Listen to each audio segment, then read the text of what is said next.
개인회생 절차는 한 번에 이제 마무리가 되는데 파산 절차 같은 경우는 쟁점에 따라서 뭔가 좀 여러 번 잡힐 수도 있거든요.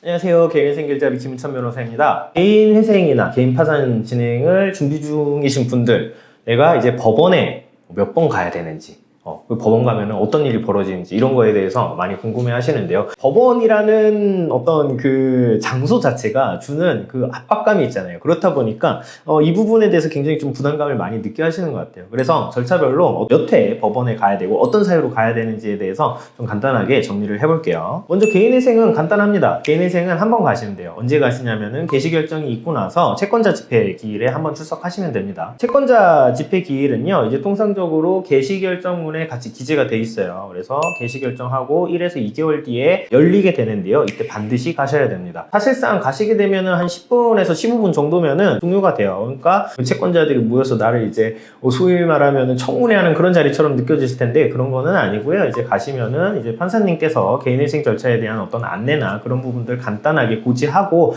마무리하는 일종의 그냥 출석 체크만 하시면 된다라고 이해하시면 될 것 같고요. 당연히 시간 엄수하셔야 되고 신분증 필수적으로 지참을 하셔야 됩니다. 개인 파산 같은 경우는요, 이제 법원에 가야 될 이슈가 사건마다 달라요. 이거는 이제 개인 회생이랑은 조금 다른데요. 이제 파산을 진행을 하게 된다. 그러면 첫 번째로 파산 신문기일이 열릴 수가 있어요.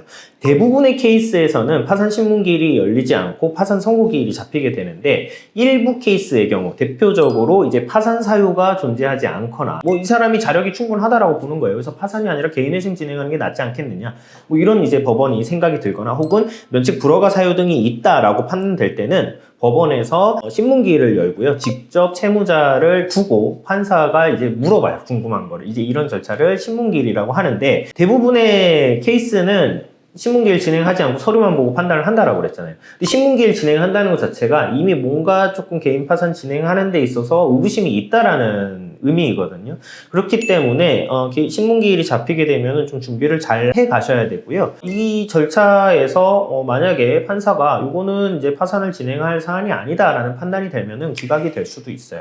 그래서 통상 저희도 이제 개인 파산 진행을 할 때 요거 신문기일 잡히겠다 안 잡히겠다는 신청서 접수 단계에서 어느 정도 예상을 할 수가 있어요. 그래서 예상을 하고 잡히게 되면은 이제 동석을 해서 같이 답변을 하고 의견서나 이런 것도 잘 준비해가는 편이거든요. 그래서 이런 부분들은 사실 이제 대리인 사무실에서 잘 챙겨서 미리 이제 안내를 드리니까 같이 잘 준비를 하시면 될 것 같아요. 그 다음에 이제 신문기일 이제 이후에 이제 잡히게 되는 거는 파산 선고기일이에요. 신문기일은 이제 선택적으로 잡힌다고 했는데 파산 선고기일은 그냥 파산 절차 진행을 해서 정상적으로 절차가 진행된다라면은 잡히게 되는 것이고요. 이때도 개인회생 절차에서 채권자 집회랑 마찬가지로 출석만 잘 하시면 돼요. 그러면 이제 파산 선고에 따른 어떤 내용 안내를 하고 실질적으로 별 특별한 내용 없이 금방 끝나기 때문에 이 또한 그냥 크게 부담 없이 잘 다녀오시면 될 것 같습니다. 그 다음에 파산 절차에서 법원을 방문을 해야 되는 거는 채권자 집회 및 의견 청취 기일이 있어요. 개인회생 절차는 한 번에 이제 마무리가 되는데 파산 절차 같은 경우는 쟁점에 따라서 뭔가 좀 여러 번 잡힐 수도 있거든요. 그래서 이제 대표적인 내용이 이제 개인 파산을 진행을 하는데 재산이 일단 많고 환가 절차가 필요한 경우나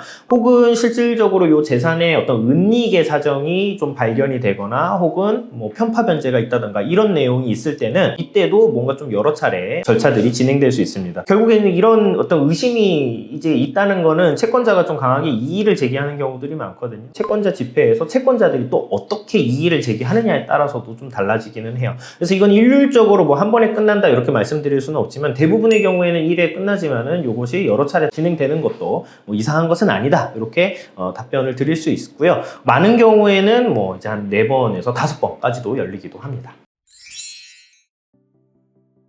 제가 오늘 말씀드린 절차들은요, 사실 대리인이 대리 출석을 하는 것이 안 되고 일단 당사자가 출석을 하셔야 됩니다. 물론 이제 같이 갈 수는 있으나 대리해서 출석하는 것은 안 되는 거예요. 그렇기 때문에 꼭 출석을 하셔야 되고 출석을 하지 않으면 당연히 절차 내에서 불이익이 따를 수밖에 없기 때문에 이 부분에 대해서는 뭐 그냥 내가 가기가 싫습니다 뭐 이런 사유로 안 가시는 일은 없기를 꼭꼭 당부드리고요. 복장은 어떻게 하고 가야 됩니까? 뭐 이런 거 많이 질문 주시는데 사실 이게 판사랑 1대1로 뭐 이렇게 이렇게 면담하거나 뭐 그런 자리가 전혀 아니거든요. 가보시면 아시겠지만은 여러 사건들이 동시에 진행돼요. 그래서 그게 이제 짧게 끊어서 가는 거기 때문에 판사도 사실 정신이 많이 없습니다. 그래서 그냥 너무 막 그렇게 부담 가지실 필요 없고 그냥 단정하게 잘 입고 가시면 된다. 이 정도 말씀을 드리고요. 관련해서 언제든지 궁금하신 점 있으시면은 편하게 문의 주시면 감사드리겠습니다. 오늘 영상 여기까지입니다. 감사합니다.